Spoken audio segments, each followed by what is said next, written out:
Hey there, Boots Owen here. I've got a Dyson floor head that's filthy. 102.882. 14944. I don't know. It says 50 volts, 16 volts. I can't. It's difficult to see that. I was looking at it thinking I'm just going to throw this away, and then I thought something's not making sense to me here. Normally, these things have either a vacuum-driven turbine that drives the brush, or they have a little motor sitting up on top. And I looked at it and thought, I don't see a motor on top. And I thought, maybe it's not motorized. And I thought, well, that's weird because this wouldn't spin around. And I looked and I thought, well, there's a plug there, so it should have something. So let's have a look and see if we can figure out how it works. And I may or may not put it back together. So opening that, the little arrow shows you which way to turn it, and I've just done that, and that should open that, and then that comes out. There's a layer of fluff in there, so if you were cleaning it, you could see it just falls out. Now we're into the land of tiny screws, probably too tiny for this screwdriver. That's very so that just takes off the back cover. So this doesn't come out, it just gives you a bit more space to work on it. Like this one's kind of dead. Those little, I think they're carbon fiber or something. They're a bit knackered. I suspect there's a motor in here. I'll get a smaller screwdriver, more like it. That's a T8 Torx bit. Right, so there's a few things here. So normally anyways, these things, oh, hold on, there's another one here. Didn't see that. Let's see, that might be the answer. Turn it like that. There we go, pops a bit. Okay, so that slides out there. Oh, that's interesting. So that's spring-loaded there. And this is the motor on the inside. I've never seen one like this. Right. Well, there you go. So that's how you open it anyways to clean it.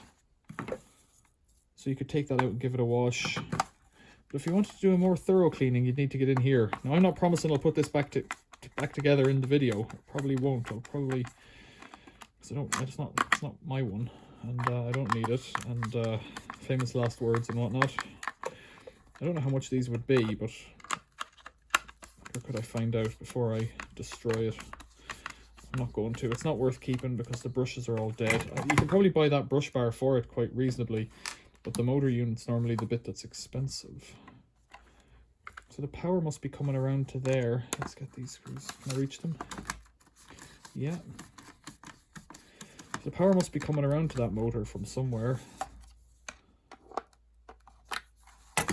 This is when it gets tricky because the screwdriver doesn't quite reach.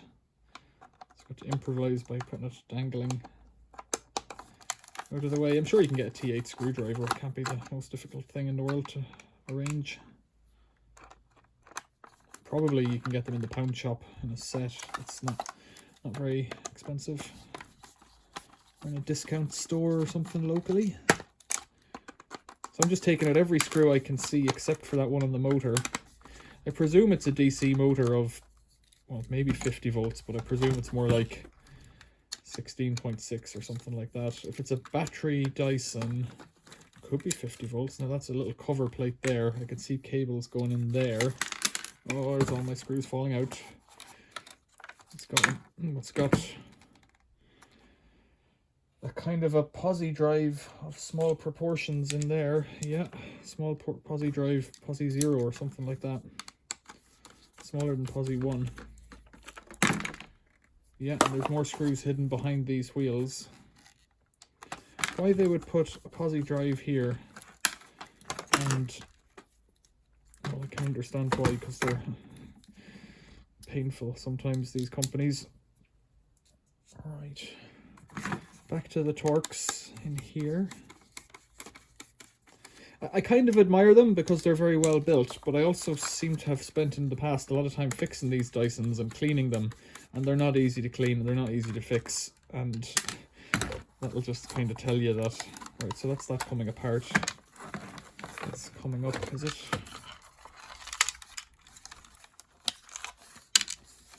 No. something's happening.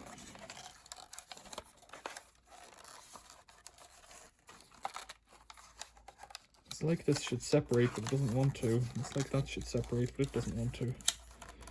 Now kind of, oh, there we go. Okay, thought I'd gone too far. It doesn't want to come apart, bizarrely. There'll be something that clicks. Usually. Black and a white cable. Right, so this bit's coming off anyways. There's the wires coming out here. The tricky bit usually with these things is getting the wires back in. That doesn't want to come off. It's got a screw on each side. I would say it's snapped in here like this, like that, and like this.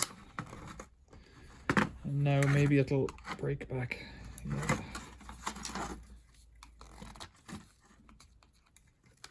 There we go.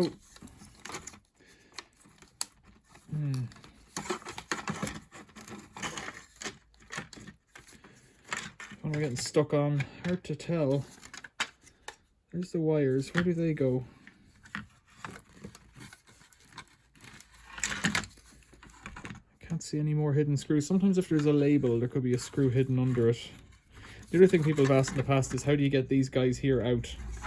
Just put a screwdriver under it and pop it up normally. It should pop up on this side. Doesn't want to. Try the other one. Like that. And then that should pull out if I could get a purchase on it with my hand. It should slide out. Pliers might be called for. Anyways, pop it up and then slide it out to the direction that it'll slide.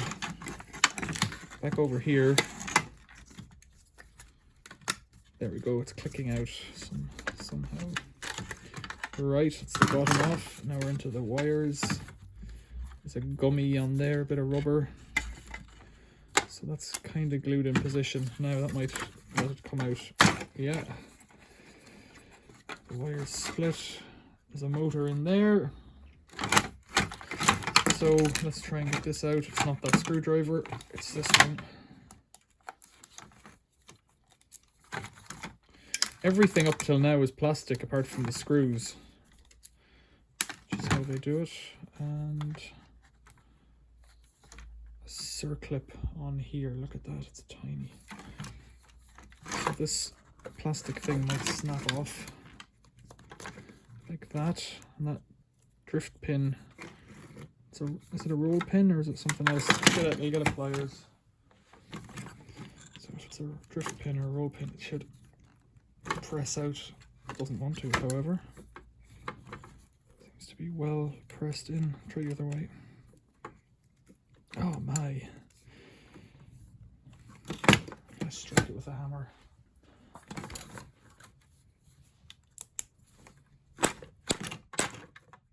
Doesn't want to pop off. Right, we'll try this circlip. I have a feeling if that pin doesn't want to come out, then this isn't going to come off. Let's try and pop that over there and then pop that over this side. You can feel the magnets in the motor. There we go. Oops, excuse me. Circlip.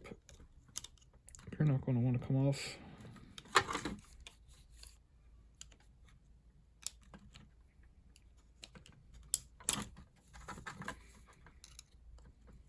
I have a feeling this guy does have to come out.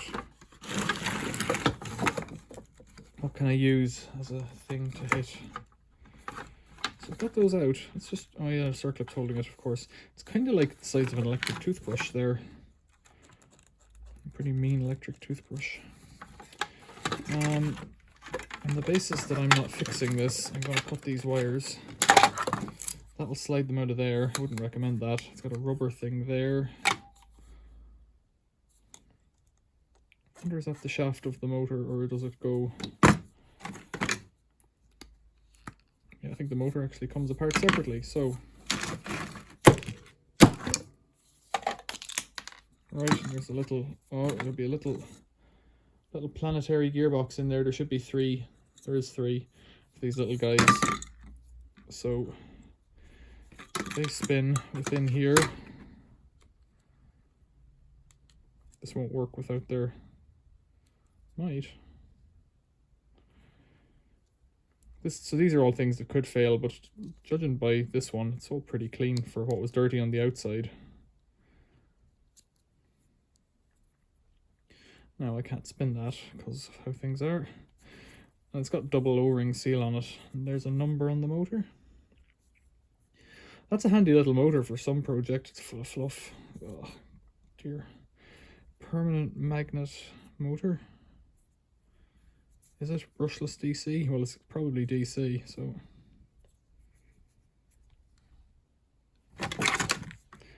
Just making a mess. Ow! That was sore. Straight back in for more of the same. Yeah, I don't know if I'm going to get any further with that. There's the motor. It was inside. If I wanted to get that shaft out, I would have to press this off. Oh, there's a little ball bearing in there. Look at that. It's tiny. Can I see a size on it? No, I can't. It is very small. It's a very small ball bearing. With a bit of play. Could be 2 ball bearings, one on each, one on this end and one on that end. You'd hope there is. Questions or comments? Leave them below. Thanks for watching. See you later.